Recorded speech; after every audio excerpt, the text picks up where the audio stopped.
بسم الله الرحمن الرحيم.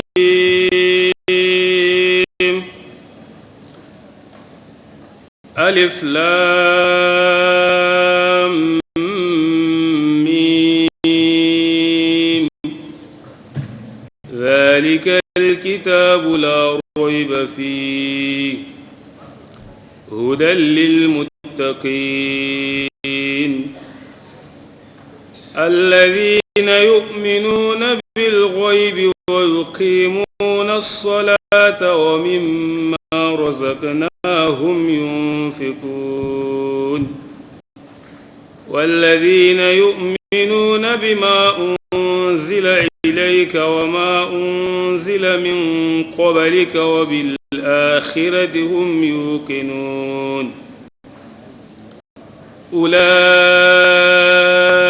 على هدى من ربهم وأولئك هم المفلحون. إن الذين كفروا سواء عليهم أأنذرتهم أم لم تنذرهم لا يؤمنون. ختم الله على قلوبهم وعلى سمعهم وعلى أبصارهم غشاوة ولهم عذاب عظيم.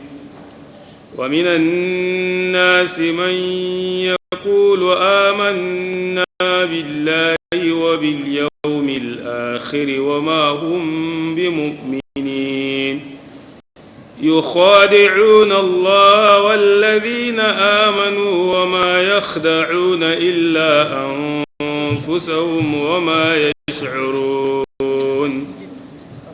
في قلوبهم مرض فزادهم الله مرضا ولهم عذاب أليم بما كانوا يكذبون.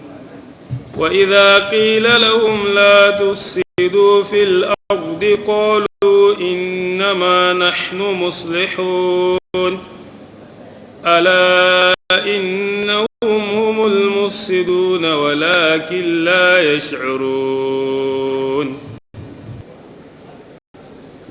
السلام عليكم ورحمة الله وبركاته.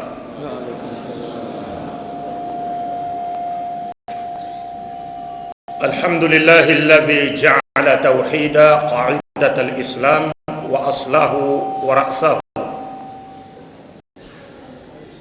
والصلاة والسلام على من لا نبي بعده وعلى آله وأصحابه وعلى جميع الأنبياء والمرسلين ومن تبعهم بإحسان إلى يوم الدين. أما بعد،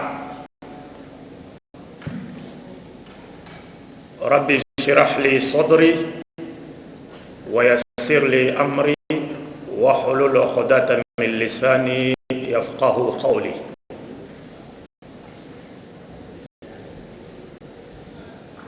ربنا لا علم لنا إلا ما علمتنا إنك أنت العليم الحكيم.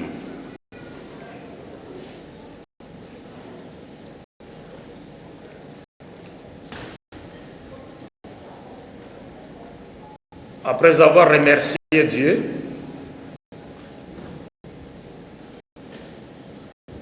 et l'imploré pour qu'il verse sa grâce et ses bénédictions sur notre vénéré prophète Muhammad sallallahu alayhi wa ali, je voudrais ici remercier les autorités nigériennes qui m'ont autorisé à fouler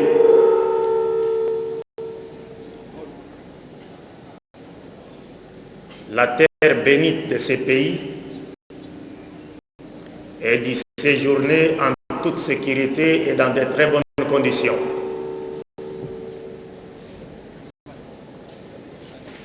Mes remerciements vont également à l'endroit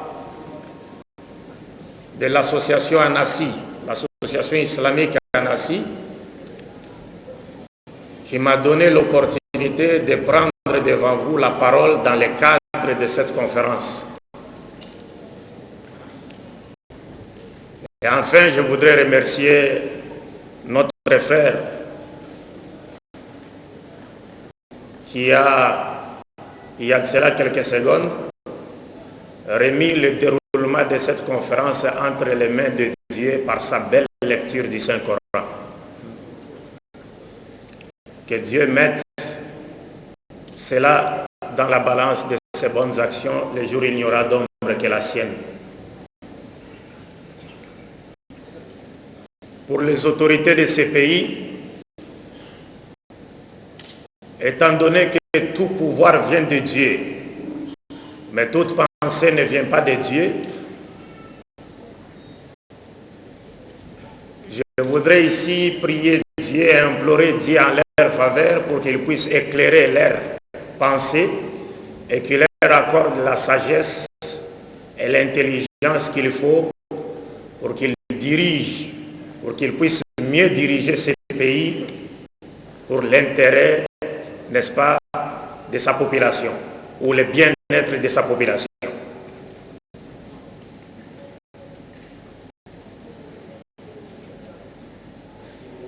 Mes chers frères et sœurs en islam, et mes chers frères et sœurs chrétiens en Adam, s'ils sont parmi nous,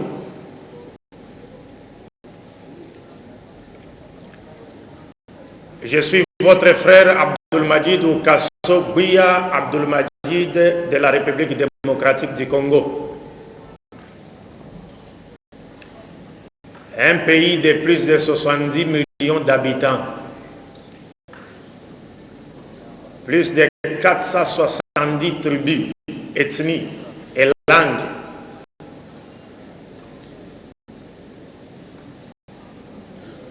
Et dans ces pays, le taux de musulmans est estimé, c'est aujourd'hui entre 8 à 10%. Parce que la plupart d'entre vous, parce que j'ai voyagé dans certains pays en Afrique, j'ai entendu des frères dire qu'il n'y a pas de musulmans au Congo, en RDC. Ils avaient raison, mais ils avaient aussi tort. Ils avaient raison parce que finalement, la RDC n'est connue à l'extérieur qu'à travers sa musique satanique, pour ne pas dire profane. Et là où ils ont tort, c'est qu'effectivement, il y a des musulmans en RDC. Et le taux s'élève aujourd'hui à presque 10 millions de musulmans en RD Congo. Mais la grande majorité musulmane vit à l'est du pays parce que l'islam a pénétré, n'est-ce pas, en République démocratique du Congo par l'est. C'est ça, c'est par le canal des caravaniers arabes musulmans venus d'Oman, en passant par les Zanzibar, ils ont fini par parachuter en République démocratique du Congo. Ce sont eux qui nous ont apporté l'islam dans ces pays-là. Et je suis l'un des descendants de ces Arabes venus d'Oman. C'est pourquoi mon nom complet est Abdul-Majid ibn Farid, ibn Abdallah, ibn Abdurrahman, ibn Muhammad, ibn Ahmad al-Kindi. Donc je suis de la tribu Kinda. Mais je suis né au Congo. Mes parents sont nés au Congo. Et je suis fier d'être congolais.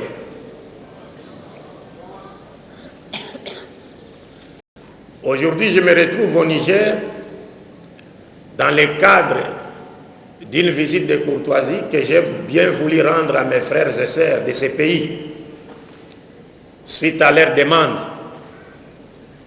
Parce qu'il y a certains frères nigériens qui travaillent chez moi dans les organismes internationaux et qui m'ont transmis,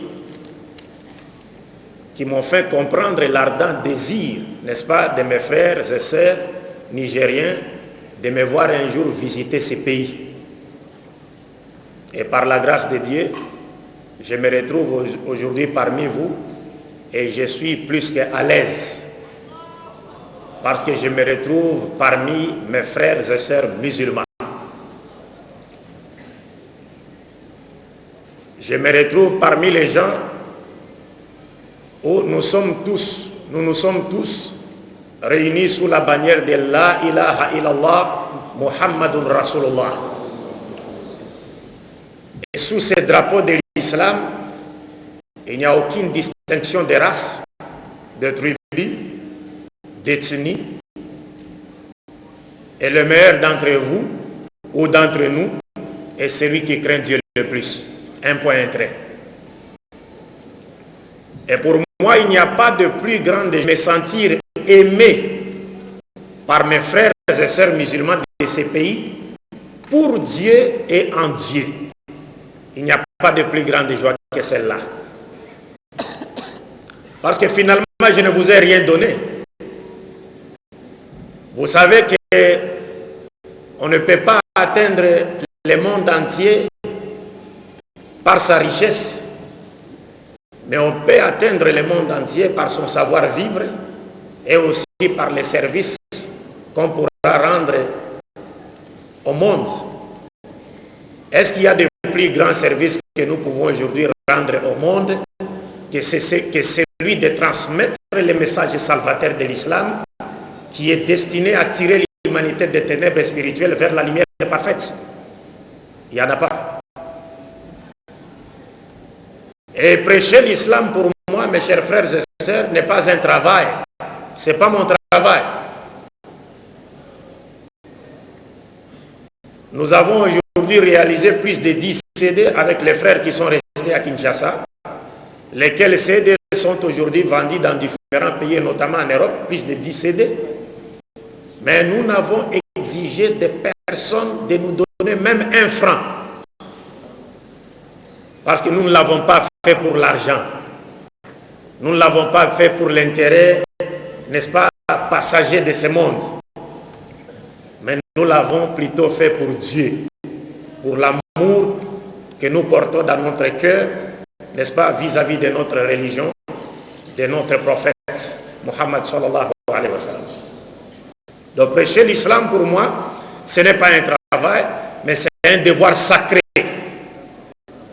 C'est un devoir sacré que je me dois d'accomplir. Et je pense que cela est l'état également de mes frères et sœurs de ces pays. C'est-à-dire chacun de nous est appelé à faire passer le message de l'islam dans son cercle, théoriquement et pratiquement. Théoriquement par la connaissance, s'il a appris l'islam, et pratiquement s'il s'efforce à devenir une incarnation pratique de vraies valeurs spirituelles et morales de l'islam.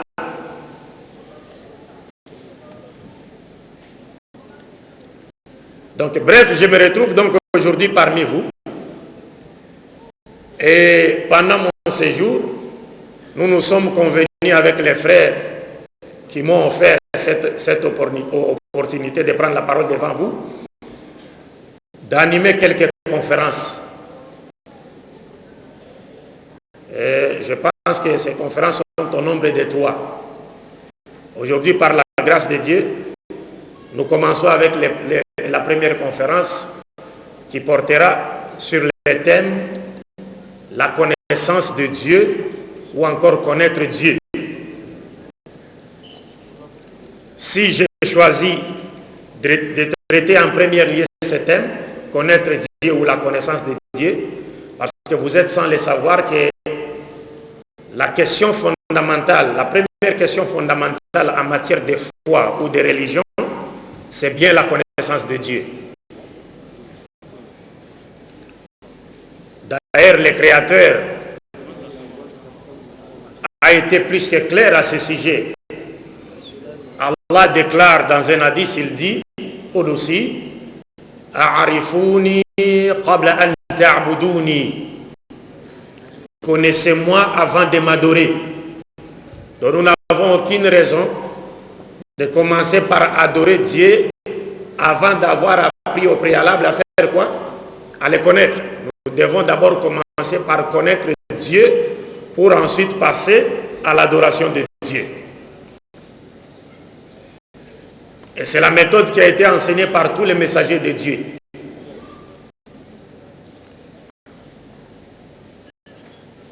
Cela implique à dire que si une religion, prétendue religion, ou un mouvement spirituel n'offre pas une vraie conception de la divinité, il ne peut en aucune manière provenir de Dieu. Et ce que nous devons chercher, la première chose que nous devons chercher dans les enseignements de tout celui qui prétend à l'apostolat ou de toute prétendue religion qui prétend provenir de Dieu, c'est la connaissance de Dieu. Comment cette religion présente Dieu. Sans cela, nous tomberons entre les filets du diable.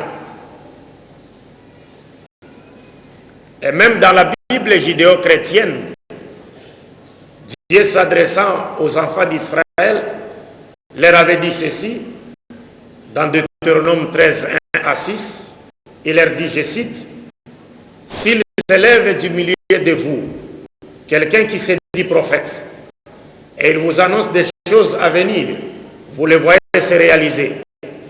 Il fait des miracles, vous les voyez s'accomplir, donc des prodiges, vous les voyez s'accomplir. Mais si par après il vous invite à aller adorer un autre Dieu qui n'est pas moi, faux Dieu donc, qui n'est pas moi, ne l'écoutez pas. Et s'il continue à vous inviter à aller adorer ces faux dieux, tuez-les. Car il veut vous détourner de la voie droite sur laquelle votre Seigneur vous a demandé de faire quoi? De marcher. Donc la première chose que nous devons chercher à connaître, c'est la connaissance de Dieu. Donc, quant à la seconde conférence, Inch'Allah Ta'ala, elle portera sur le thème l'humanité sera-t-elle sauvée par Jésus-Christ ou par Muhammad? Bible et Coran sur table, le débat est clos. Parce que chez moi, en RDC, nous avons déjà clos les débats par rapport à ce sujet. Il n'y a personne parmi les frères ou les pasteurs qui viennent de l'autre perspective capable de relever les défis par rapport à ce thème. Et avec l'aide de Dieu, Inch'Allah,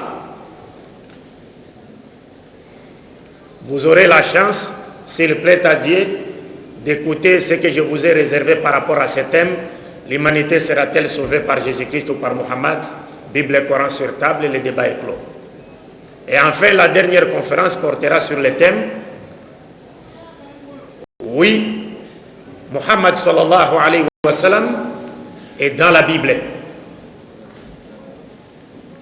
Nous avons lu beaucoup de livres écrits à ce sujet et dont la plupart portaient les thèmes, les titres c'était sous forme d'une question. Muhammad est-il dans la Bible? Quant à moi, j'ai voulu un peu innover. Au lieu de poser toujours la question de savoir si Muhammad a été annoncé dans la Bible, j'ai carrément proposé le thème « Oui, Muhammad est dans la Bible ». Parce que c'est un thème qui ne demande même pas de midi à 14 heures. Les choses sont plus que claires, sont claires comme la lune du 15e jour. Dans la Bible. Alors, je suis sûr et certain que vous m'avez tous connu à travers les conférences débats que nous avions y animées avec des frères en RD Congo, et notamment sur la chaîne de télévision nationale du Congo-Brazzaville, notamment les émissions Kratos. Et nous avions eu la grâce, Dieu nous a fait la grâce de connaître un peu les livres de nos frères juifs et chrétiens en Adam, pour essayer, à travers ces livres donc, de créer une ceinture de sécurité autour de la minorité musulmane, notamment à Kinshasa, la capitale. Parce que comme je le disais tantôt, la RDC est un pays en consonance chrétienne. au moins 85% des chrétiens. Et ces chrétiens possèdent au moins 150 chaînes de télévision et de radio sur toute l'étendue du territoire national. Et à Kinshasa, la capitale de la République démocratique du Congo, les chrétiens possèdent 17 chaînes de radio et 13 chaînes de télévision chrétiennes. Sans compter les chaînes de télévision et de radio profanes dont les responsables sont des chrétiens. Ce qui fait qu'une vingtaine d'émissions chrétiennes passent hebdomadairement sur ces chaînes-là. Parce que les responsables sont des chrétiens. Et nous, musulmans, dans cet océan médiatique,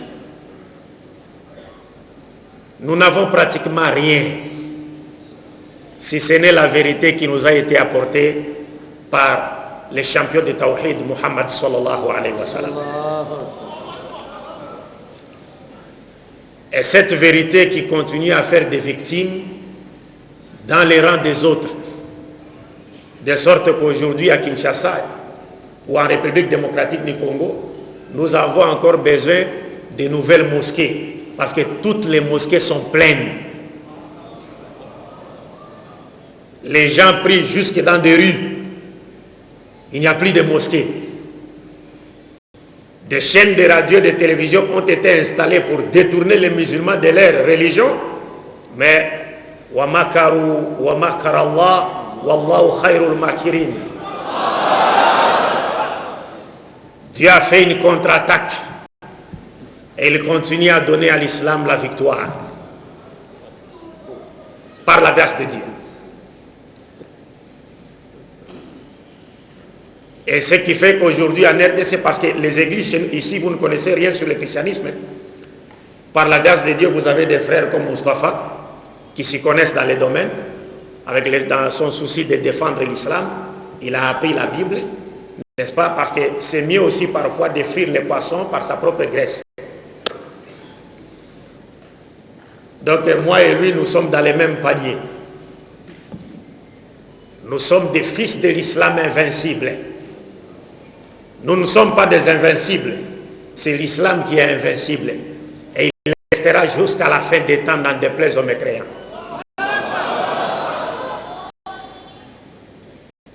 Donc par la grâce de Dieu, nous avons appris les livres des autres, ce qui nous a permis de relever les défis et d'amener le débat sur l'islam à un niveau élevé.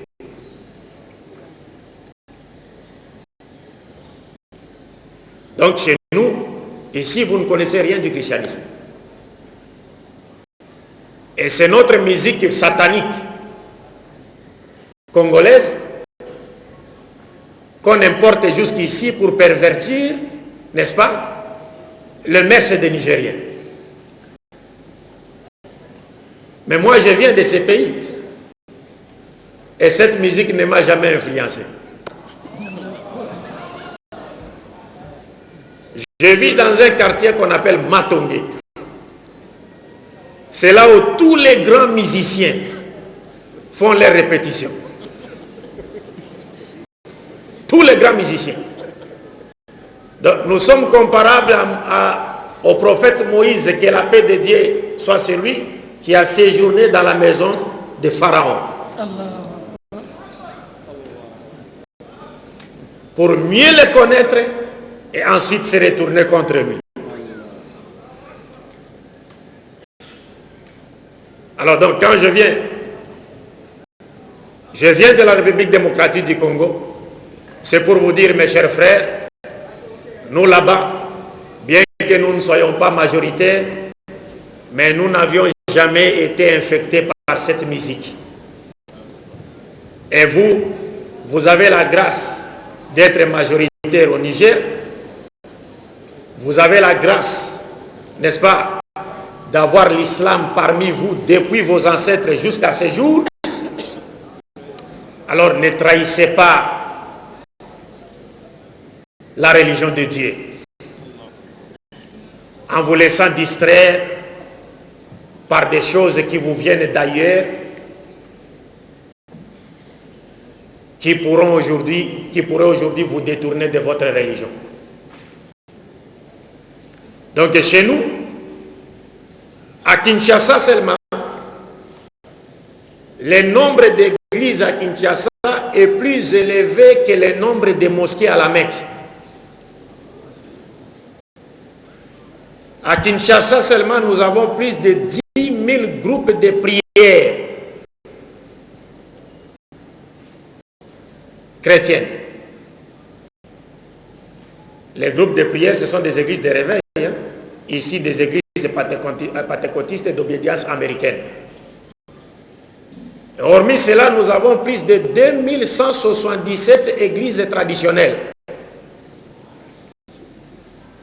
Chez nous, il y a des gens qui se réveillent le matin et ils disent, vous voyez quelqu'un, vous étiez avec lui hier soir, il se réveille demain matin, il dit, je suis devenu prophète. Ils existent chez nous.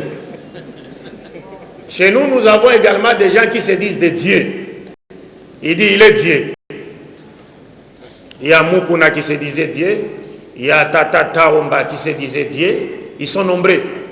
Il y a eu même un débat sur la chaîne nationale entre les dieux et les prophètes.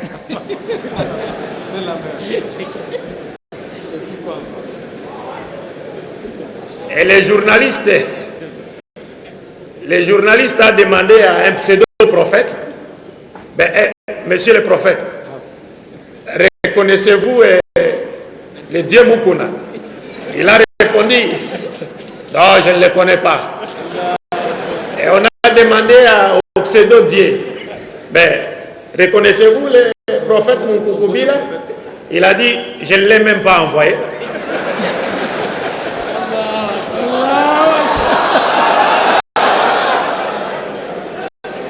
Vous voyez à quel niveau les gens se sont égarés du droit chemin.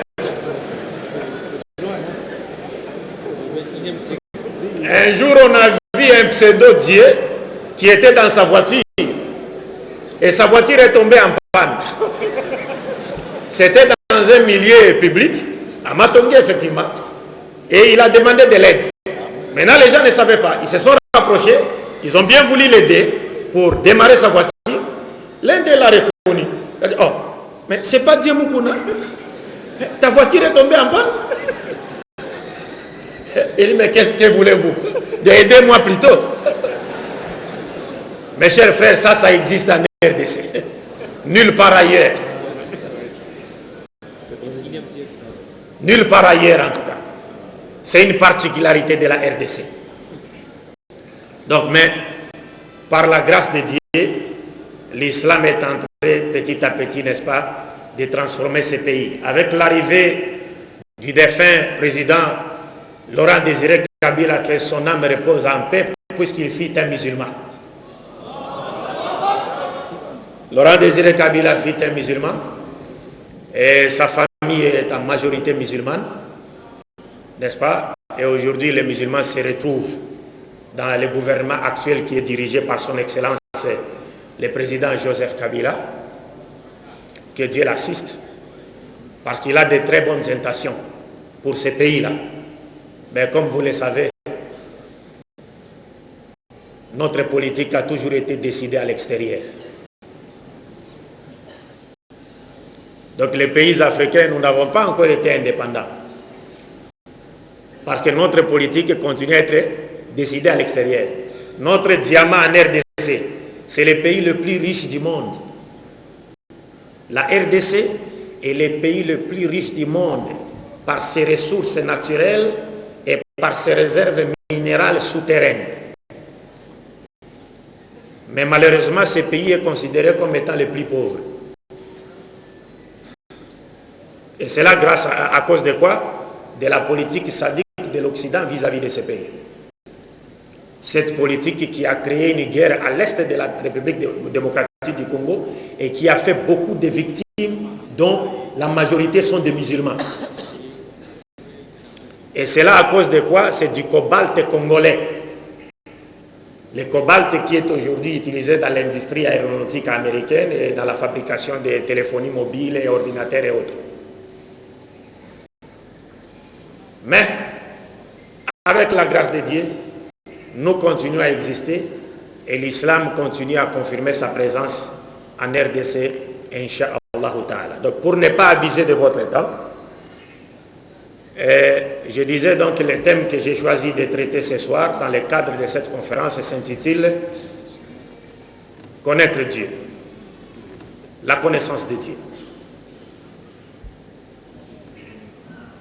La connaissance de Dieu fait partie des premiers sujets qui ont été abordés ou traités par tous les messagers de Dieu dans les différentes dispensations prophétiques. Parce que je me dois ici de rappeler et de souligner avec force qu'il n'y a jamais eu plusieurs religions provenant de Dieu. Pas du tout. Il faut qu'on se dise la vérité. Parce que nous savons que le langage que les autres voudraient qu'on utilise, c'est celui de dire il y a plusieurs religions provenant de qui? De Dieu. Mais selon le Coran, il n'y a jamais eu plusieurs religions provenant de Dieu. Il n'y a qu'une seule religion que Dieu a révélée à toute l'humanité, mais cette religion a connu plusieurs dispensations prophétiques dans l'espace et dans le temps.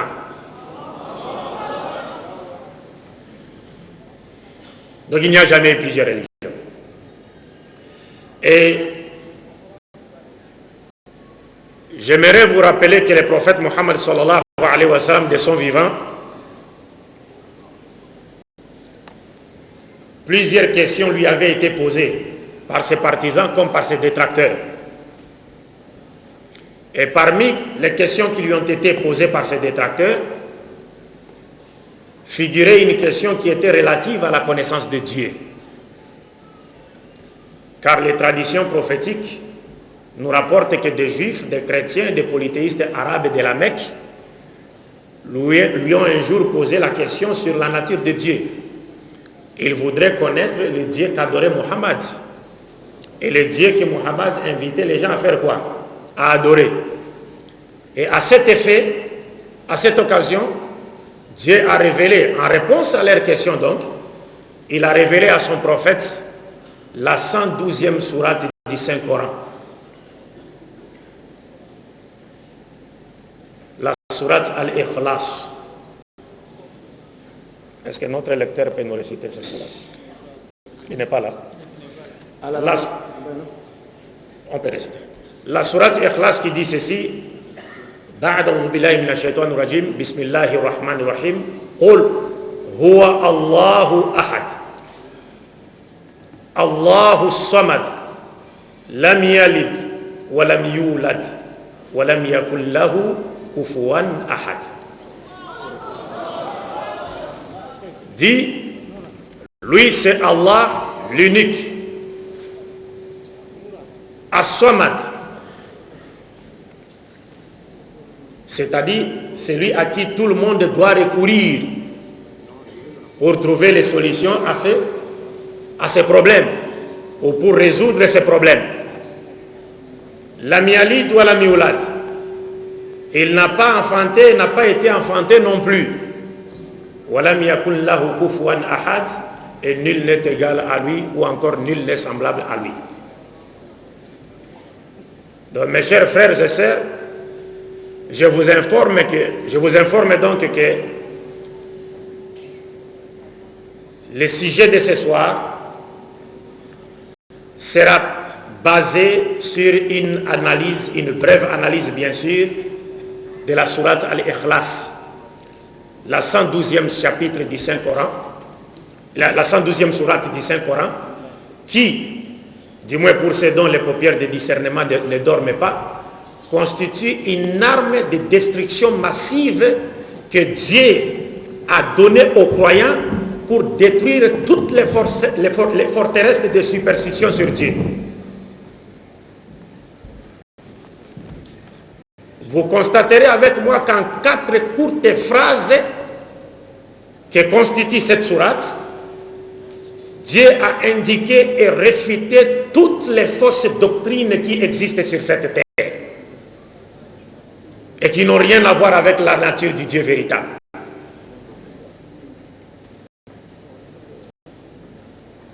Et d'ailleurs, c'est pour cette raison que cette sourate est appelée Al-Ikhlas, Al-Ikhlas, qui veut littéralement dire débarrasser une chose de toutes ses impuretés.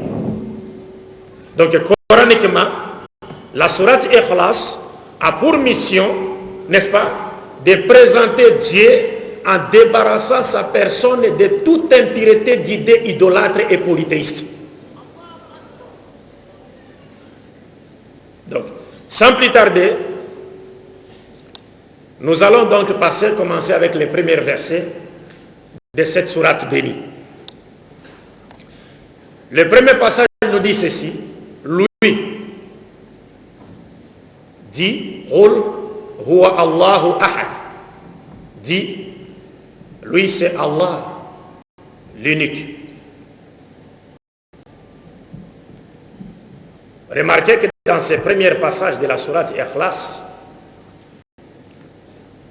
le prophète Muhammad sallallahu alayhi wa sallam commence d'abord par nous indiquer le nom de son Seigneur. Il dit, il est Allah. Il indique le nom du Créateur. Parce que Allah est le vrai et personnel nom de Dieu. Tandis que les autres noms de Dieu, en arabe comme dans d'autres langues, ne sont que des attributs de Dieu.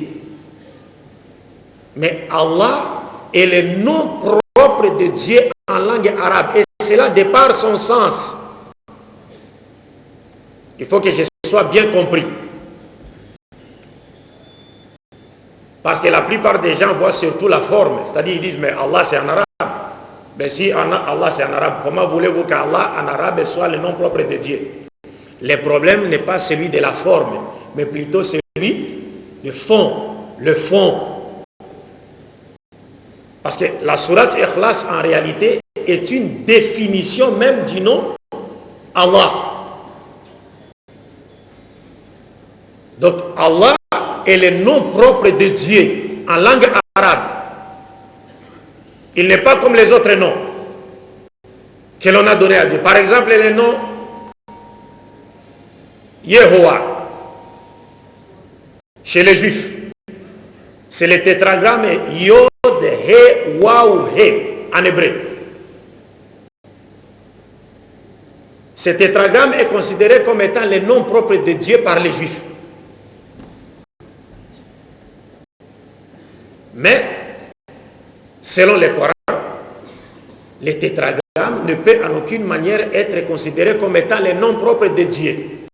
Parce que les tétragrammes Yod, He, Waou, He n'indiquent qu'un seul caractère de Dieu. Parce que le tétragramme Yod, He, Waou, He nous vient du verbe être en hébreu Haya. C'est-à-dire, c'est la caractéristique du verbe être en hébreu Haya conjugué à 3 temps. Le passé, le présent et le futur. Donc, Yehoah ou bien Yahuwah veut simplement dire celui qui existe dans l'espace et dans l'espace. Il est là. Et Dieu a révélé ce nom à Moïse pour montrer aux enfants d'Israël qu'il existait et qu'ils voyaient leur souffrance en Égypte. Parce que les enfants d'Israël pensaient que Dieu n'existait plus et c'est pourquoi il les avait laissés sous l'esclavage en Égypte. Alors Dieu a révélé ce nom constitué de 4 lettres hébraïques, Yod, He, Waou, He, pour leur montrer qu'il est là, il existait et ils voyaient leur souffrance en Égypte. Donc le tétragramme n'indique qu'un seul caractère de Dieu. Il est celui qui existe. Alors qu'Allah, le nom Allah, couvre tous les attributs de Dieu. Selon les spécialistes de la langue arabe, musulmans comme non musulmans, ils sont tous unanimes pour dire que le nom Allah signifie le Dieu unique qui possède tous les attributs de perfection dans leur beauté et infinitude. Donc ce nom englobe tous les attributs de Dieu. Donc c'est le seul nom qui convient à la nature de Dieu. Et donc la sourate Al-Ikhlas est une définition ou une explication de ces noms. Et s'il faut les comparer avec on ne peut jamais les comparer avec les autres noms par rapport à leur sens respectif. Pas du tout. Mais ce qu'il convient de rappeler ou de souligner est que nous reconnaissons que si Dieu avait suscité des prophètes dans chaque nation, il est logique qu'il se soit révélé à ces nations en des différents noms. N'est-ce pas? Parce qu'il y a différentes langues. Et chacun de ces noms avait une signification particulière. Mais aucun de ces noms ne saura être comparé à celui d'Allah. De par son sens, tel que cela est révélé dans la sourate Ikhlas, comme nous l'avons dit, qui est une explication ou une définition du nom Allah. Donc dans cette sourate, les prophètes commencent par nous indiquer les noms de son créateur. Et après, il nous indique quoi? Il passe à la seconde partie. Il dit, il est l'unique. Il nous indique maintenant sa nature. Il dit, il est l'unique. Qul huwa Allahu ahad. Ahad en hébreu echad. Il est l'unique. C'est-à-dire, par là, il nous montre clairement que quiconque qualifie, compare, assimile, montre ou désigne ou montre Dieu, c'est-à-dire non seulement il renie son unicité ou son unité, mais aussi il ne s'adresse pas à Dieu. Parce que l'unicité de Dieu ou l'unité de Dieu n'est comparable à aucune autre unité. Ce n'est pas comme l'unité d'une paire de chaussures ou l'unité d'une espèce. Non, non, non. C'est une unité qui n'a pas, c'est-à-dire qui n'a pas d'égal. Le prophète dit, Dieu est unique. Et tous les prophètes venus avant Muhammad sallallahu alayhi wa sallam ont enseigné la même chose. Lorsque nous lisons dans Deutéronome chapitre 6, versets 4 à 9, nous voyons Moïse recevoir de Dieu. Il a reçu de Dieu cet enseignement qui disait, Dieu lui a demandé de dire aux enfants d'Israël, écoute Israël, le Seigneur notre Dieu est l'unique Seigneur. Shema Israël, Adonai Eloheinu, Adonai Echad. Le Seigneur notre Dieu est l'unique Seigneur. Et lorsque nous parachutons dans l'évangile de Jésus-Christ, pour ne pas dire les évangiles, parce qu'il y a une large différence entre l'évangile et les évangiles, le Coran nous demande à nous musulmans de croire à l'évangile de Jésus-Christ et non aux évangiles. Parce que les évangiles, ce sont des récits qui ont été réunis après que Jésus soit passé. Et tous les livres des évangiles d'aujourd'hui ont été écrits en langue grecque, alors que Jésus-Christ lui-même ne parlait pas le grec, il parlait l'hébreu. Il parlait la langue hébraïque. Certains savants disent que Jésus parlait l'araméen. Non, mais Jésus ne parlait pas l'araméen. Il parlait l'hébreu. Parce qu'à l'époque de Jésus-Christ, la langue qui était parlée par ses compatriotes, c'était l'hébreu. Et il y a des preuves dans la Bible et même dans les traditions prophétiques. Et aussi dans l'archéologie. Donc, lorsque nous parachutons dans l'évangile, nous voyons Jésus-Christ enseigner la même chose. Dans Marc chapitre 12, versets 28 à 34, un scribe lui a posé la question de savoir, Maître, quel est le premier de tout le commandement? Répondant à sa question, Jésus-Christ a dit, il a d'abord attiré l'attention de toute son assistance, pas seulement le scribe qui lui a posé la question, il a repris l'enseignement qui a été donné par Moïse dans la Torah. Il a dit, écoute Israël, le Seigneur, notre Dieu, moi et vous, est l'unique Seigneur. Et tu dois aimer le Seigneur ton Dieu de toute ta force, de toute ta pensée, de toutes tes pensées, de toute ton âme. Et voici le second, tu dois aimer ton prochain comme toi-même. Il a terminé en disant, il n'y a pas de plus grand commandement que ces deux-là. Vous comprenez? C'est-à-dire reconnaître que Dieu est unique, l'aimer de tout son cœur, de toute son âme, de toutes ses pensées et de toute sa force, et aimer son prochain comme soi-même, il n'y a pas de plus grand commandement que ces deux-là. Et ailleurs, Jésus-Christ dans Matthieu 10, il dit quoi? Il dit, toute la loi et tous les prophètes dépendent de ces deux commandements. C'est-à-dire, Dieu n'avait révélé sa loi et n'avait envoyé ses messagers que pour qu'ils nous enseignent ces deux commandements qui établissent les deux relations verticales et horizontales. C'est-à-dire, reconnaître que Dieu est unique, l'aimer de tout son cœur, toute son âme, toutes ses pensées, toute sa force, et aimer son prochain comme soi-même. Des relations pour lesquelles tous les prophètes ont été envoyés. Relation verticale avec Dieu et relation horizontale avec son prochain et la nature qui nous entoure. C'est-à-dire, nous pouvons facilement déduire de cet enseignement de Jésus-Christ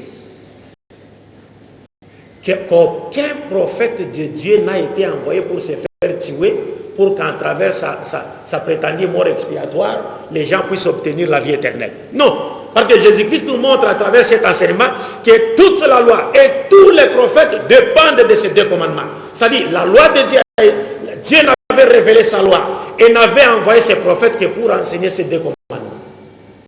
Et non pour qu'ils viennent se faire tuer ici. Pour qu'à travers la croyance à leur mort, nous puissions obtenir quoi? Le salut. Pas du tout.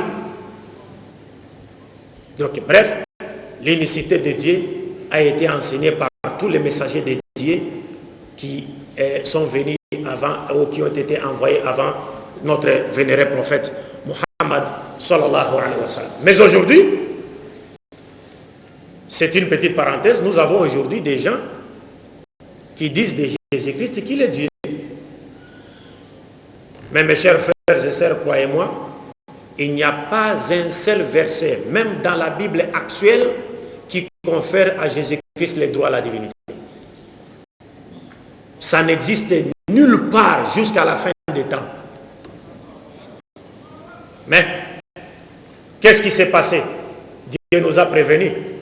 Tallahi, laqad arsalna ila umamin min qablik, fazayyana lahumu shaytanu a'malahu. Ila akhir al-ayat. Qu'est-ce qui s'est passé? Dieu nous a prévenus. Il a confirmé, il a affirmé qu'il a envoyé des prophètes vers toutes les nations avant la venue de Muhammad sallallahu alayhi wa sallam. Mais après le passage de ces messagers, Satan est venu pour égarer leur peuple du droit chemin. Et c'est ce qui se passe aujourd'hui avec les gens qui confèrent injustement à Jésus-Christ les droits à la divinité. Ne lui-même n'a jamais enseigné cela. Le deuxième passage de la sourate Al-Ikhlas dit ceci. Allahu Samad. Lexicologiquement, le terme As-Samad veut dire, comme le prophète lui-même l'a expliqué, veut dire que Allah est le seul Seigneur à qui tout le monde doit recourir en toutes circonstances. Parce que tous, nous avons besoin de lui et lui n'a besoin de personne. C'est cela l'essence d'As-Samad. Et le musulman confirme cette vérité au moins 17 fois par jour en disant lors de sa récitation de la sourate Al-Fatiha, Iyyaka na'budu wa iyyaka nasta'in. C'est toi que nous adorons et c'est de toi que nous demandons, nous sollicitons tout secours. S'il faut solliciter, le prophète l'a dit à Ibn Abbas, radiallahu anhu. Il y a un hadith rapporté dans Tirmidhi où Ibn Abbas dit qu'il était en groupe derrière les prophètes et lui a dit, jeune homme, voudriez-vous que je vous... le prophète voulait lui donner un enseignement, n'est-ce pas, à l'intention de tous les musulmans. Et il lui a dit quoi? Je me dois de réciter l'hadith dans sa version française. Je m'excuse. Il a dit ceci. Il dit, jeune homme, je vais t'enseigner des mots. Respecte Dieu, tu le trouveras toujours avec toi. Si tu veux solliciter quelqu'un, sollicite Dieu. Si tu veux demander assistance, demande l'assistance à Dieu. Sache que si tous les hommes s'unissaient pour te rendre un service quelconque, ils ne pourraient pas le faire que dans la mesure où cela aurait été décrété par Dieu. Et si tous les hommes s'unissaient pour te nuire, ils ne pourraient pas le faire que dans la mesure où cela aurait été décrété par Dieu. Tout a été décrété et prévu et les plumes ont cessé d'écrire. Voilà la doctrine de l'islam.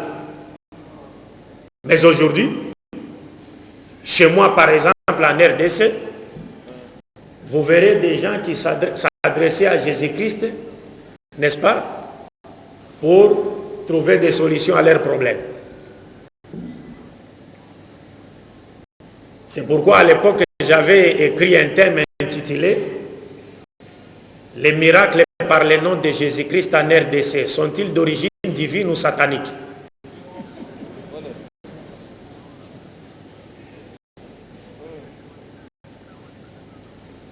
Parce qu'il y a des gens aujourd'hui en RDC qui s'adressent à Jésus-Christ. Il y a aujourd'hui des gens dans le christianisme qui s'adressent à Marie, la mère de Jésus-Christ. Je fais le petit séminaire Mandombe, catholique au Mandombe, de Mandombe à Kisangani.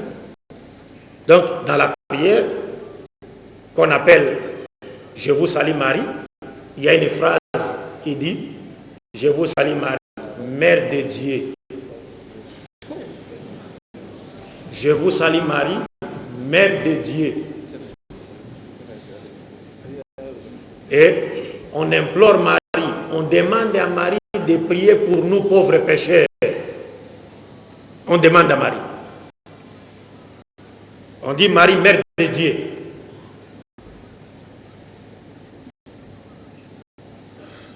Dieu m'avait inspiré une idée là.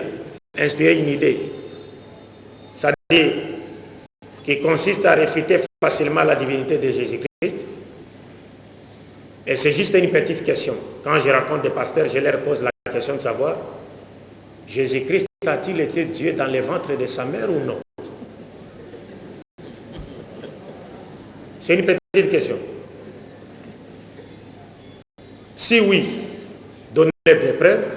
Et sinon, quand devint-il Dieu? C'est après avoir quitté le ventre de sa mère. Parce qu'on dit Marie, mère de Dieu. Nous respectons Marie. Il y a toute une sourate qui porte son nom dans le Coran. Alors, j'ai posé cette question à différents pasteurs. Et aucun d'entre eux n'a accepté que Jésus soit Dieu et ait été Dieu dans le ventre de sa mère. Aucun. Parce qu'il y a un verset dans la Bible où Jésus s'adressant à Dieu lui dit « Tu as été mon Dieu dans le ventre de ma mère ». Donc si tu me disais Jésus était Dieu dans le ventre de sa mère, je vais vous donner le verset là où Jésus dit « Dieu était son Dieu dans le ventre de sa mère ». Donc cela implique à dire que vous serez en train de dire à Jésus-Christ ce qu'il n'a pas dit. Et si vous me dites que non, il devint plutôt Dieu après sa naissance, mais Dieu ne devient pas Dieu. Il est Dieu avant comme après la création et nul n'est égal à lui.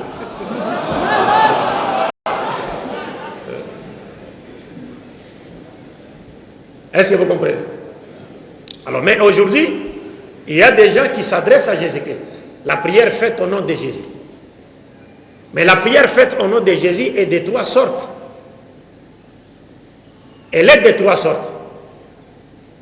Il y a une première forme de cette prière faite au nom de Jésus qui est vraie, authentique, n'est-ce pas, selon l'esprit théologique de l'axiome des enseignements de l'évangile authentique qui a été prêché par Jésus-Christ. Il y a deux autres formes de prières faites au nom de Jésus-Christ qui contredisent, n'est-ce pas, les enseignements donnés par qui? Par Jésus-Christ. Maintenant, quelle est la forme authentique de la prière faite au nom de Jésus-Christ? C'est celle qui consiste à adresser sa prière c'est comme chez nous, c'est-à-dire on s'adresse à Dieu par l'entremise du prophète Muhammad sallallahu alayhi wa sallam. Donc on peut dire Allahumma inni as'aluka bihaqqi Muhammadin sallallahu alayhi wa sallam. Par exemple, je ne suis pas sorti de l'islam, je suis vraiment dans le tawhid. Allahumma inni as'aluka bihaqqi risalat Muhammad sallallahu alayhi wa sallam. Je suis dans le tawhid. Donc à l'époque de Jésus-Christ, cela était autorisé. Donc, on s'adressait à Dieu par la véracité de qui? De Jésus-Christ. Mais en tant que qui? Lorsque nous lisons la Bible, nous trouvons que les apôtres de Jésus-Christ croyaient en lui comme étant les saints serviteurs de Dieu. Nous lisons cela dans Actes des Apôtres, à partir du verset 23 jusqu'au verset 32 ou 34. Les apôtres, d'un commun accord, ont adressé une prière à Dieu au nom de Jésus-Christ en tant que saint serviteur de Dieu. Ça, c'est la forme authentique de la prière faite au nom de Jésus-Christ. Mais il y a deux autres formes qui contredisent les enseignements donnés par Jésus-Christ. Par Jésus-Christ, la paix de Dieu soit sur lui. Il y a une forme de prière faite au nom de Jésus qui consiste à s'adresser directement à Jésus-Christ. Oh Jésus, nous te demandons de nous faire, ceci ou cela pour nous. Ça, c'est du koufr, shirk. Et d'autres, une autre forme, la dernière donc, consiste bien sûr à s'adresser à Dieu ou à adresser sa prière à Dieu au nom de Jésus, mais tout en croyant qu'il est Dieu ou fils de Dieu. Ça, c'est encore une déviation. Parce que Jésus n'a jamais été Dieu et moins encore fils de Dieu.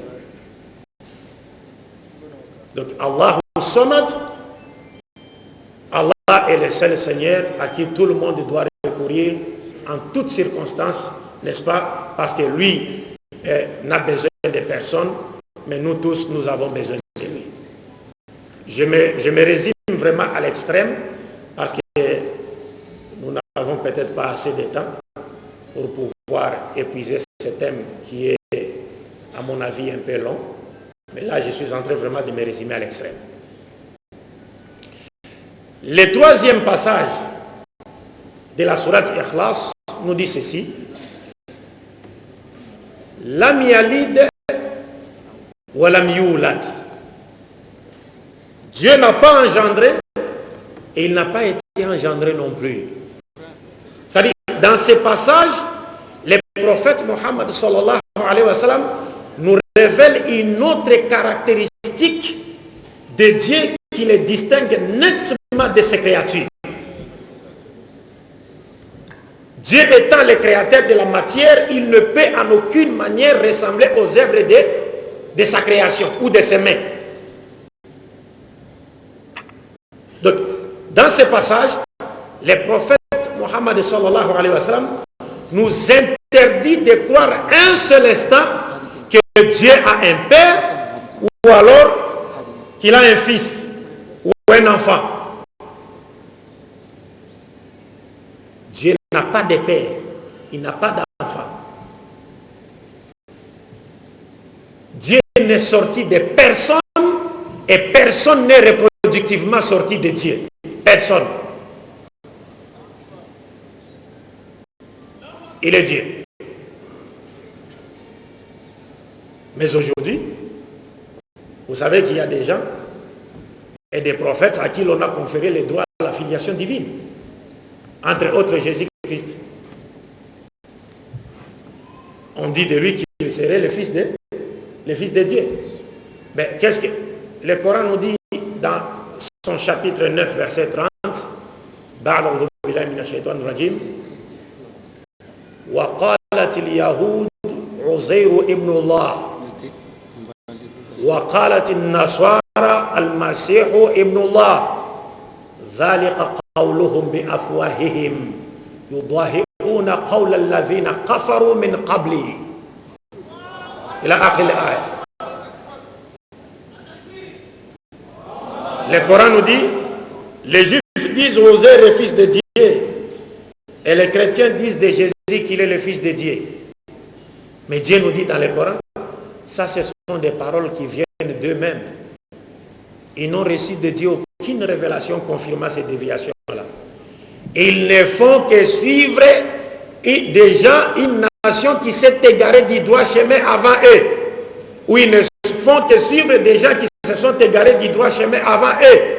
Et qui sont-ils ces gens qui se sont égarés du droit chemin avant eux? Le Coran nous donne simplement une indication. Il appartient maintenant aux musulmans de faire des recherches pour trouver, n'est-ce pas, ces gens-là qui se sont égarés du droit chemin avant les chrétiens et que les chrétiens ont imité dans cette filiation divine qu'ils ont conférée à qui? Ces droits à la filiation divine qu'ils ont conférés à qui? À Jésus-Christ. Et les gens qui se sont égarés du droit chemin avant, et ce sont qui? Ce sont les Romains, notamment les Romains.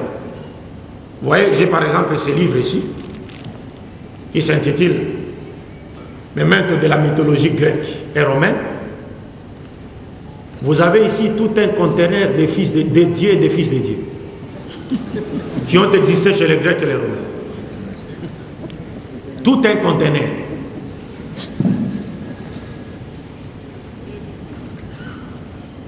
Et ce sont ces gens-là que le Coran nous dit que nos frères de l'autre rive ont imité dans leur égarement jusqu'à conférer à Jésus-Christ les droits à la divinité, plutôt à la filiation divine. Parce que tous les grands personnages de la mythologie gréco-romaine sont à la fois des dieux et des fils de Dieu. Et certains étaient même morts et ressuscités. C'est-à-dire, ils croient. Les Romains croyaient même que certains étaient même morts et ressuscités. Comme croient aujourd'hui les chrétiens, à propos de qui? À propos de Jésus-Christ. Parce qu'ils croient qu'il était mort et ressuscité. Ça existait chez les païens grecs et romains. Et le père de tous les dieux dans la mythologie gréco-romaine, c'est Jupiter, ou le dieu Zeus, qui est lui-même le fils d'un autre dieu, Chronos. Et sa mère, c'est Junon. Et la journée de jeudi lui a été dédiée. Savez-vous que les noms des jours de la semaine sont des noms de divinités païennes? Vous le saviez? Non. Voilà. Donc, les noms des jours de la semaine sont des noms de divinités païennes gréco-romaines. Lundi, c'est la déesse Lune. Mardi, c'est le dieu de guerre chez les Romains et les Grecs. Mercredi, c'est le dieu Mercure. Jeudi, c'est le dieu Jupiter. Vendredi, c'est la déesse de beauté, la déesse Vénus. Samedi, c'est le dieu Saturne. Et le dimanche, c'est le jour du dieu Soleil, qu'adoraient les Romains. Vous comprenez?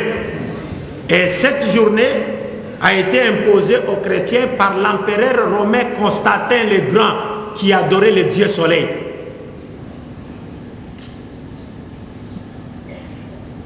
La journée du dimanche n'a jamais été chômée. Et ce n'est pas Jésus qui a demandé aux gens de se reposer le dimanche. Ça n'existe nulle part. C'est l'empereur Constantin.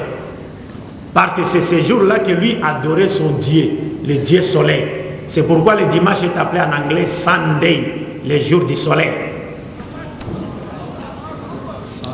Sunday, le jour où l'on adorait le Dieu Soleil.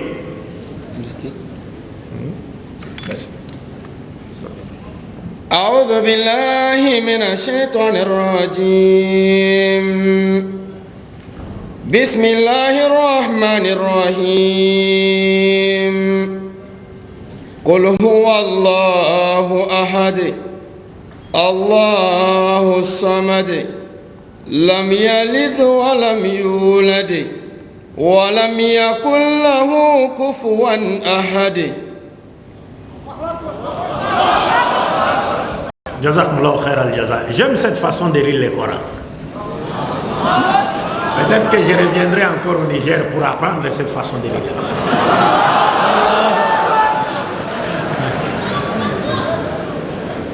Allahu Akbar.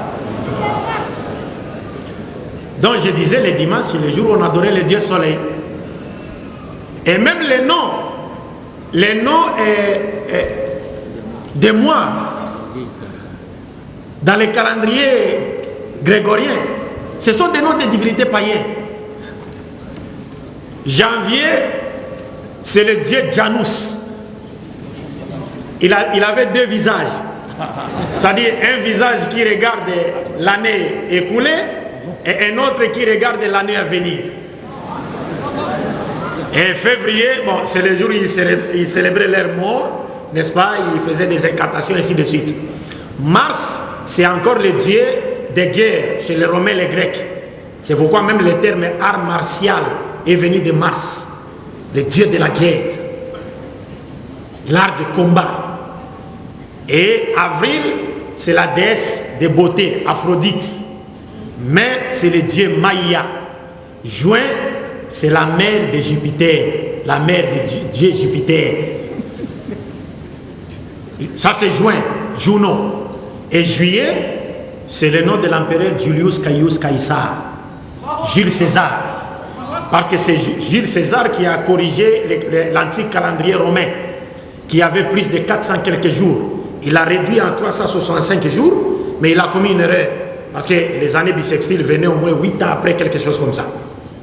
Donc, à l'honneur, en reconnaissance à ce qu'il a fait, donc les Romains lui ont dédié le mois de juillet. Julius Caius Caesar, Jules César. Mais alors, lorsque l'empereur Auguste est arrivé au pouvoir, il a corrigé l'erreur qu'avait commis qui? L'empereur Jules César.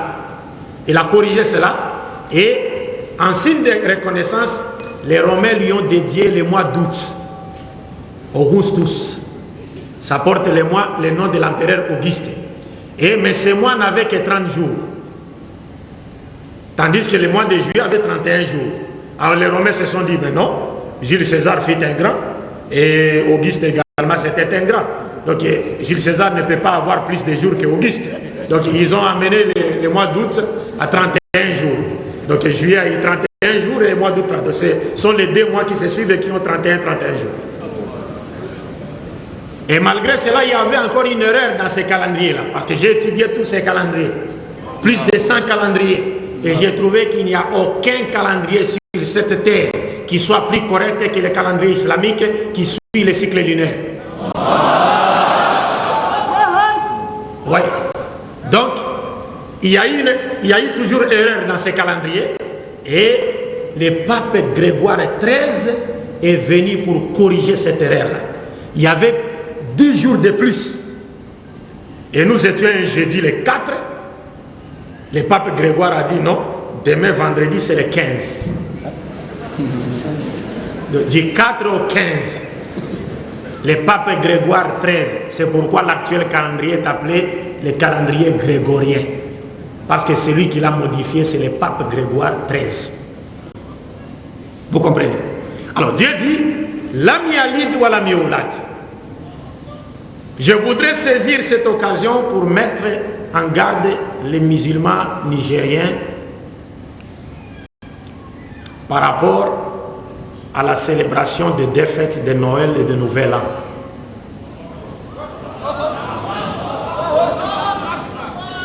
Le prophète Mohammed sallallahu alayhi wa sallam nous a dit dans un hadith, Man tashabbaha biqawmin fahuwa minhu. Celui qui imite un peuple, il fait partie de lui. Parce que oui, dans certains pays musulmans, j'ai constaté cela notamment en Afrique, où des musulmans s'acharnent à fêter la Noël et la Saint-Sylvestre. Mais est-ce qu'ils connaissent au moins les notions contraires à l'islam que véhiculent ces fêtes?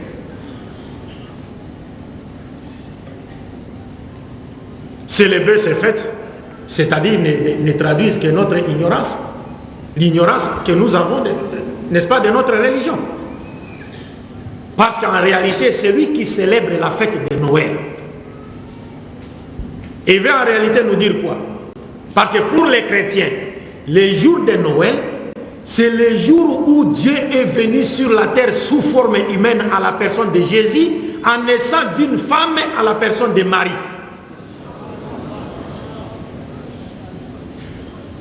Donc Dieu est né d'une femme à la personne de Marie. Il est venu sur la terre sous forme humaine à la personne de qui? De Jésus-Christ.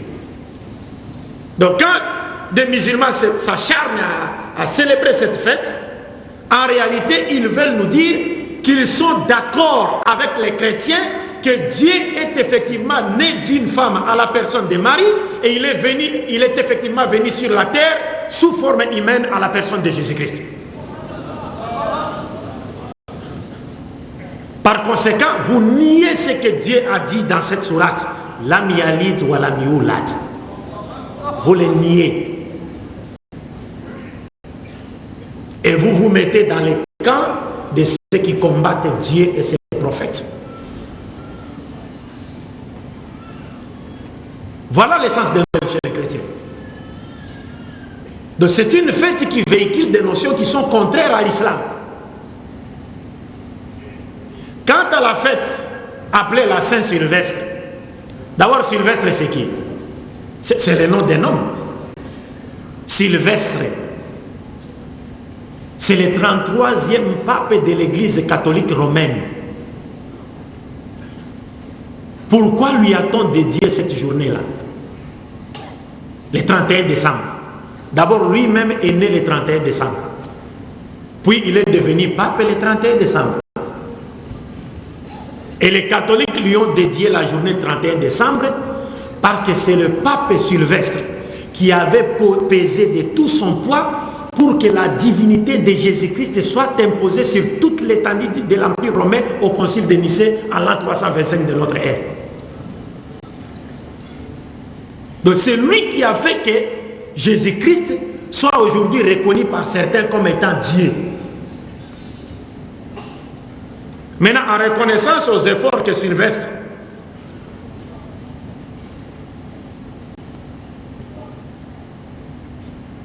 en reconnaissance donc à ses efforts, entre guillemets, n'est-ce pas? L'Église catholique lui a dédié cette journée. La fête du Nouvel An, Saint-Sylvestre. Donc un musulman qui célèbre cette fête veut en réalité nous dire il est d'accord avec Sylvestre Ier pour dire que Jésus est Dieu. Vous comprenez? Donc ce sont des fêtes qui véhiculent des notions qui sont contraires à l'islam. Nous ne pouvons pas nous voiler la face et continuer à faire plaisir aux autres. Et nous voulons faire plaisir aux autres au lieu de faire plaisir à Dieu et à ses prophètes. Nous avons nos fêtes à nous. L'Eid al-Fitr, Eid al-Adha et aussi la journée du vendredi. Des fêtes qui n'existent que pour Dieu et rien que pour chanter la grandeur de Dieu. Donc nous devons faire très attention. C'est à travers ces fêtes-là que les ennemis de l'islam essaient, n'est-ce pas, de nous détourner petit à petit de notre religion ou encore de nos valeurs islamiques. Le dernier passage de la sourate Al-Ikhlas nous dit ceci. وَلَمْ يَكُنْ لَهُ كُفُوًا أَحَدٌ.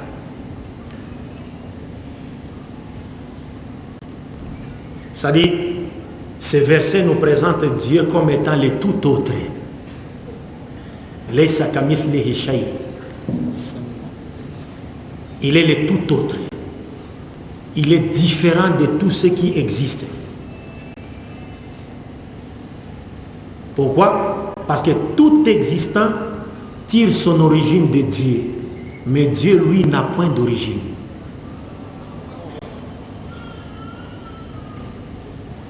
Il n'a point d'origine. Tout ce qui existe tire son origine de Dieu, mais Dieu, lui, n'a point d'origine. C'est un mystère. Il est plus une question pour l'être humain qui vit, n'est-ce pas, dans l'espace et le temps, qu'une réponse pour lui. Il est le tout autre. Celui qui le compare, qui l'assimile, qui le montre, ne le désigne pas. Parce qu'il est le tout autre. Donc pour terminer, nous pouvons dire sans avoir peur d'être contredit par quiconque que dans cette sourate, dans les premiers versets de cette sourate, le prophète nous a indiqué les noms propres de son Seigneur Allah. Puis, il nous a indiqué sa nature comme étant unique et partant, il a porté un coup dur sur toutes les doctrines, n'est-ce pas, qui attachent à l'essence divine la dualité ou la multiplicité. قل هو الله أحد الله الصمد لم يلد ولم يولد ولم يكن له كفوا أحد. Le premier verset de la sourate Al-Ikhlas qui disait Qul huwa Allahu ahad, dans ce premier verset, il y a des affirmations, des vérités. La première vérité, c'est que le verset nous indique d'abord le vrai et personnel nom de Dieu, qui est Allah. Et croyez-moi, mes chers frères et sœurs, que ce n'est pas je ne suis pas en train de faire une affirmation gratuite au sujet du nom propre de Dieu. Car le futur de l'humanité verra toutes les nations faire écho avec le cri de Allahu Akbar, Dieu est grand, comme on le constate encore aujourd'hui, ou partout, dans toutes les nations du monde, le nom d'Allah retentit des minarets, des mosquées, dans toutes les langues du monde. C'est-à-dire toutes les nations du monde, bien qu'elles parlent des langues différentes, mais toutes ces nations identifient Allah au Dieu créateur en disant Allahu Akbar. Donc ce ne sont pas des affirmations gratuites.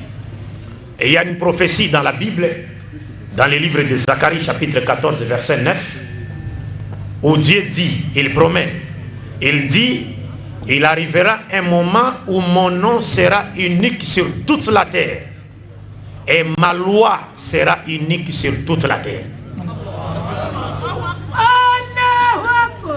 Le seul nom qui sera connu sur toute la terre, le seul nom de Dieu qui sera connu sur toute la terre, c'est bien celui d'Allah. Car nous l'avons dit, les noms propres de Dieu dans la Bible, selon les Juifs, c'est un nom qu'on appelle tétragramme, constitué de 4 lettres juives, hébraïques. Yod, He, Waw, He. Parce que l'hébreu c'est comme l'arabe. Hein? Ouais.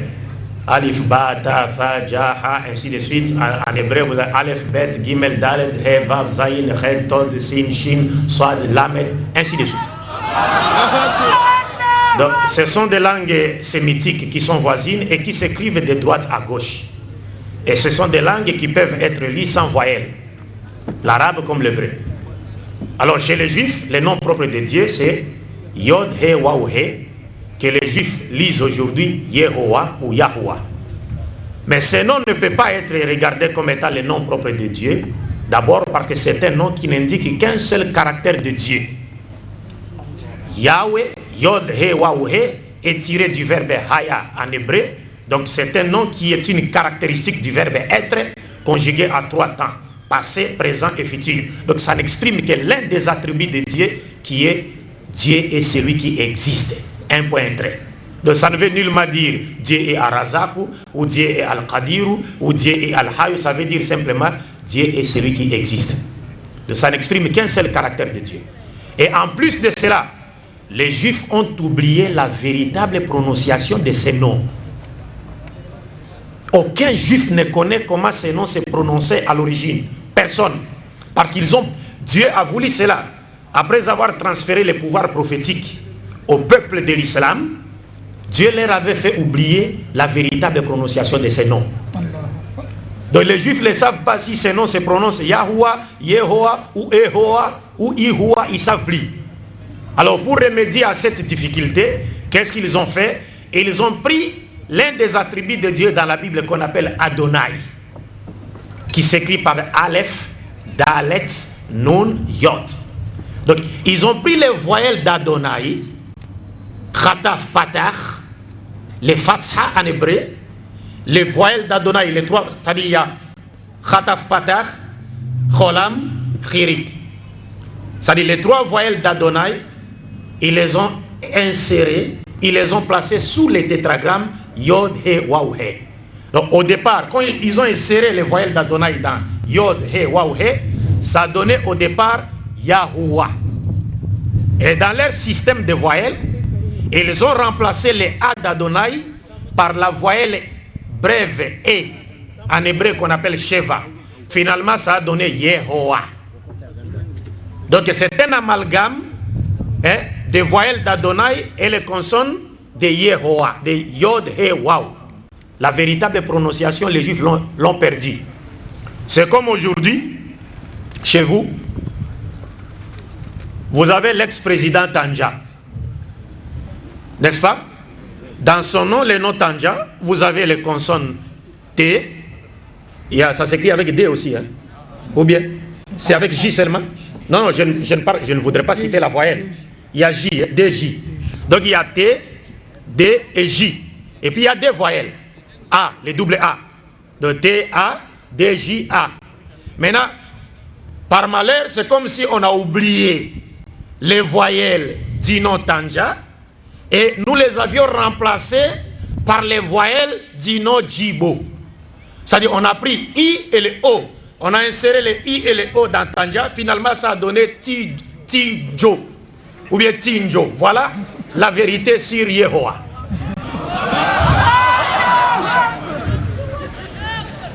Vous comprenez? Donc ça a donné quoi? Tinjo. Donc ils ont oublié ça. Donc si les Juifs ont oublié la véritable prononciation de ces noms, donc ces noms ne peuvent en aucune manière être considérés comme étant les vrais et personnels noms de Dieu qui sera connu dans toutes les nations. Non, parce que déjà le pouvoir prophétique a quitté les enfants d'Israël pour aller vers les Arabes. Et à la tête de qui nous trouvons Mohammed sallallahu alayhi wa sallam. Parce que Jésus-Christ avait annoncé aux Juifs, il leur avait prévenu. Il leur avait dit, dans Matthieu chapitre 21, à partir du verset 30 à 44, il leur avait dit ceci: le royaume des cieux vous sera enlevé et sera donné à une autre nation qui en produira les fruits. Et parlant de cette nation, il a dit, quiconque tombera sur cette nation se brisera, et celui sur qui cette nation tombera s'écrasera. Là, il parle du caractère invincible de l'islam. Donc celui qui attaque l'islam se brise, et celui que l'islam attaque est détruit, complètement détruit. C'est le caractère invincible de l'islam. Donc la prophétie a déjà été transférée. Et quant au terme témoin de Jéhovah, parce que je ne sais pas si vous avez des témoins de Jéhovah ici, ils existent.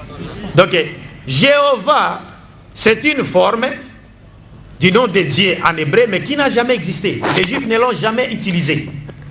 Parce que Jéhovah a été inventé par un moine dominicain espagnol du nom de Raimundus Martini.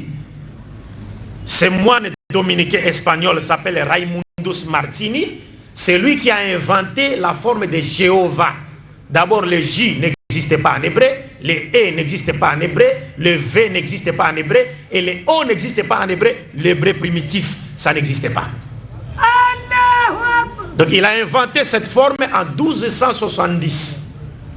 1270. Les Juifs eux-mêmes ne l'ont jamais utilisé. Parce qu'ils savent que c'est une forme occidentalisée qui n'existe pas dans la Bible. Alors, le véritable nom de Dieu, nous disons, le premier verset de la sourate Ikhlas, nous a indiqué le véritable nom de Dieu. Et ce même verset, en nous indiquant le nom du véritable Dieu, le véritable nom de Dieu, Allah, par la même occasion, le verset nous indique l'existence, confirme l'existence de Dieu pour nous dissocier de l'athéisme. Quand le verset dit Qul huwa Allahu, c'est-à-dire il confirme l'existence de Dieu pour nous dissocier de l'athéisme. Et enfin, quand le verset dit Allahu Ahad, c'est-à-dire il confirme l'unicité absolue de Dieu pour nous dissocier du polythéisme sous toutes ses formes, dont la Sainte Trinité chrétienne. C'est une forme du polythéisme. Parce qu'en réalité, il n'y a jamais eu de Sainte Trinité chrétienne. Parce que dans la Sainte Trinité chrétienne, ou bien dans cette famille de la Trinité chrétienne, c'est le Père qui domine tout. Et les autres membres se soumettent à sa volonté. C'est le Père qui est au-dessus de tout. Parce que la Trinité chrétienne, parce qu'il y a deux sortes de Trinité. Il y a la Trinité catholico-protestante, et puis il y a la Trinité sabérianiste, ou patripassianiste. La Trinité catholico-protestante que les catholiques enseignent consiste à croire qu'il y a un seul Dieu en 3 personnes. Le Père est Dieu, le Fils est Dieu, le Saint-Esprit est Dieu, mais il n'y a pas 3 dieux, un seul Dieu, et c'est un mystère, disent-ils, que personne ne peut comprendre. Et nous, en tant que musulmans avertis, nous disons effectivement c'est un mystère. Mais quel mystère? C'est le mystère de l'ignorance et de l'apostasie qui a été annoncé par les prophètes. Parce que j'ai eu un débat avec un professeur d'université à Kinshasa. Il y avait des évangélistes et même des dames américaines dans la salle, à l'université. Et le Messie a enseigné la Trinité. À la fin, quand il nous a accordé le temps pour lui poser des questions, j'ai pris la parole. D'abord, en me voyant seulement, il a dit non, il ne faut pas qu'il prenne la parole. Et il a parlé pendant 1 heure et il a exigé à ce qu'on m'accorde 1 minute seulement.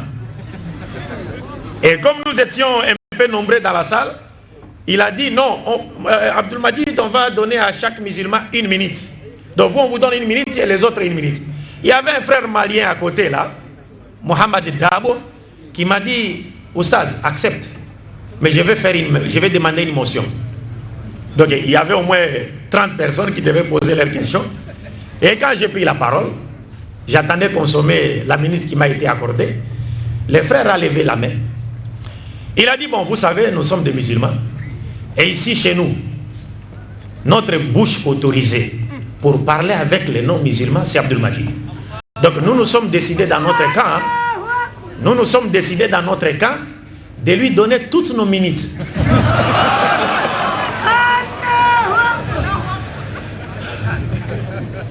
Donc c'était comme ça.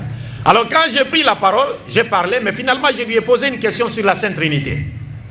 Pasteur, vous avez dit que le Père est Dieu, le Fils est Dieu, le Saint-Esprit est Dieu. Bien que les 3 personnes soient des dieux, mais il n'y a cependant pas 3 dieux, mais un seul Dieu. Et vous avez appelé cela mystère. Je vous pose une seule question. Dites-nous, laquelle de ces 3 personnes a créé les autres? Et c'est le Père. Et c'est le Père. Et c'est le Père qui a créé le Fils et le Saint-Esprit? Ou c'est le Fils qui a créé le Père et le Saint-Esprit? Ou c'est le Saint-Esprit qui a créé le Fils et le Père? Et le pasteur n'a pas répondu. Ce sont les étudiants chrétiens qui étaient dans la salle qui ont dit, mais c'est le Père qui a créé toutes choses. J'ai dit alors, si c'est le Père qui a créé le Fils et le Saint-Esprit, c'est-à-dire sans le Père, le Fils et le Saint-Esprit ne sont rien. Parce que c'est le Père qui les tire du néant à l'existence. Donc, mais lui, le Père, sans le Fils et le Saint-Esprit, lui, il est Dieu avant comme après la création. Il n'a pas besoin du Fils ou du Saint-Esprit pour exister. Pourquoi mettez-vous le Fils et le Saint-Esprit au même pied d'égalité que le Père qui les avait tirés du néant à l'existence?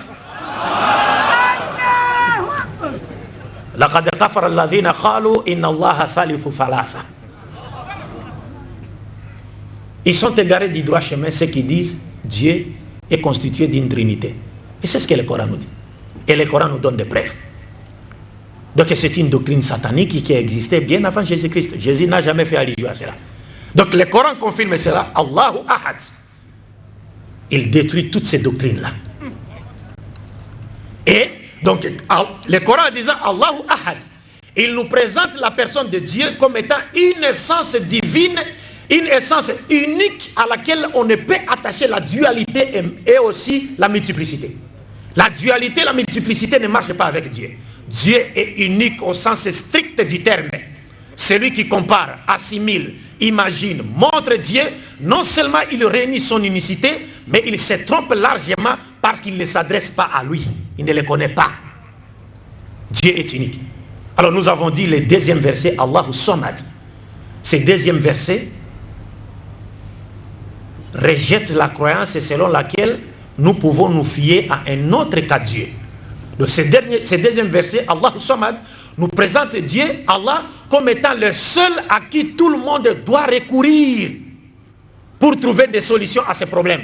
Car tous, nous avons besoin d'Allah, mais Allah n'a besoin de personne. Allah n'a besoin de personne.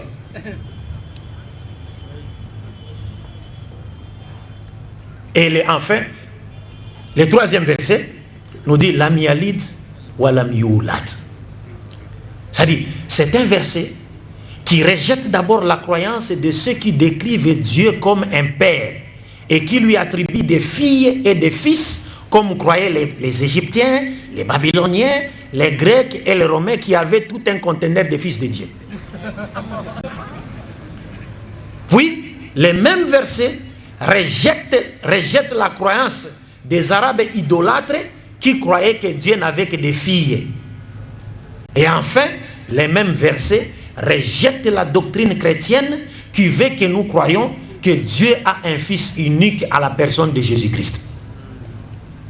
Vous savez, souvent quand je parle avec des chrétiens chez moi, quand ils viennent avec la question de fils de Dieu, Jésus fils de Dieu, je leur pose une simple question. Jésus est-il fils de Dieu? Ils disent oui, il est le fils de Dieu. Je dis alors, selon votre Bible, qui est son père? Ils disent c'est Dieu.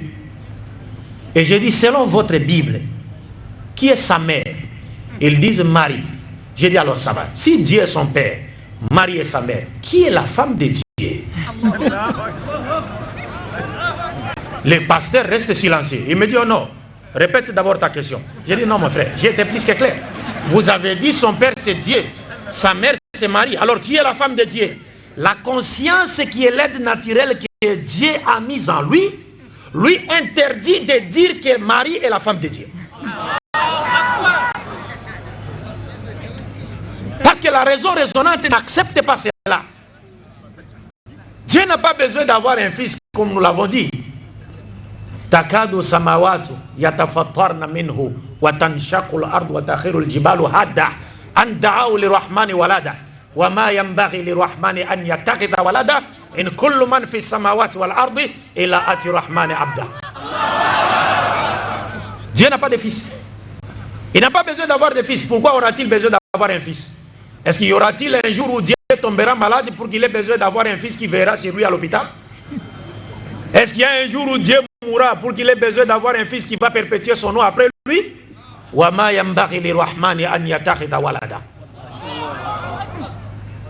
Alors le quatrième verset,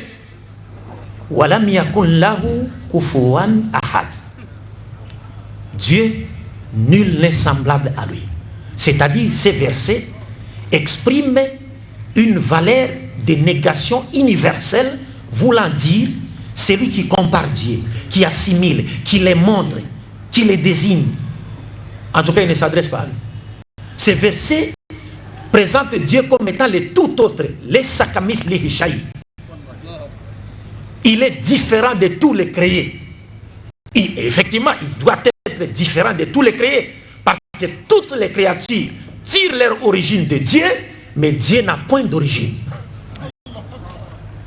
Il est différent de tout autre.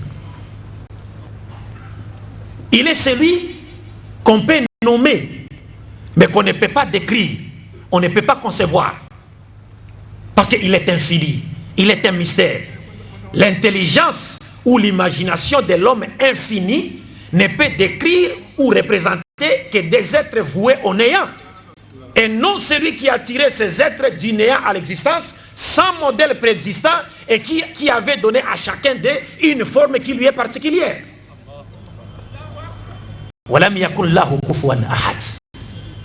Donc nous avons conclu en disant, pour terminer, que toute personne dont la croyance en Dieu est entachée de l'une des déviations qui ont été indiquées et réfutées dans la sourate Al-Ikhlas, cette personne-là doit savoir que sa foi en Dieu et ses œuvres au dernier jour seront considérées comme nulles.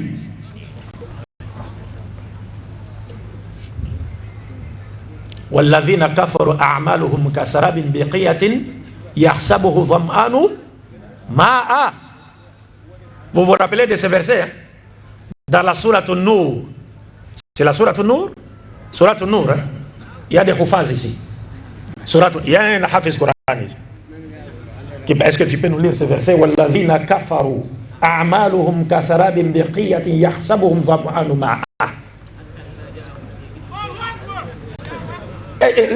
اقرأ لنا هذه الآية حتى نتمتع قليلا.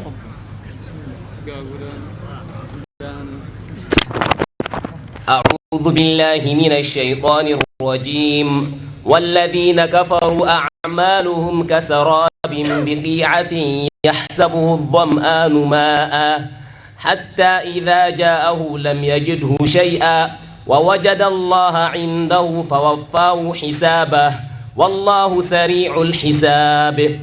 أو كظلمات في بحر لجي يغشاه موج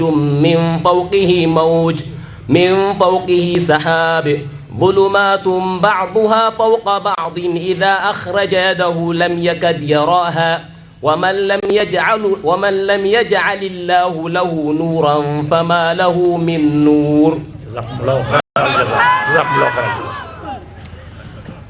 جزاك الله خير الجزاء. Vous avez compris les premiers versets. Dieu dit ceci: ceux qui ont mépris, qui n'ont pas considéré Dieu à sa juste valeur, toutes leurs bonnes actions sont comme du mirage. Vous voyez le mirage? Quand il fait chaud, même au désert, vous regardez de loin, vous voyez comme s'il y a quoi? De l'eau. Mais est-ce qu'en s'approchant, vous trouverez de l'eau? Alors Dieu dit dans le Saint-Coran, les koufars qui n'ont pas cru en lui, ou qui ne l'ont pas considéré à sa juste mesure ou valeur, toutes leurs bonnes actions sont comme de l'eau du mirage. Quand ils font de bonnes actions ici sur la terre, ils pensent qu'ils trouveront quelque chose chez Dieu. Dieu dit pas du tout. S'ils meurent, ils se présentent devant Dieu, ils ne trouveront rien. Ils trouveront Dieu lui-même et il les fera aussitôt jeter en enfer. Donc toute personne dont la croyance en Dieu est infectée par l'une des déviations qui sont dénoncées, indiquées et dénoncées dans la sourate Al-Ikhlas, doit savoir qu'au dernier jour, il n'aura aucune récompense si ce n'est le feu éternel de l'enfer. Donc mes chers frères, j'ai brièvement, je crois même n'avoir pas été bref, je m'arrête ici. Assalamu alaikum wa rahmatullahi wa barakatuh.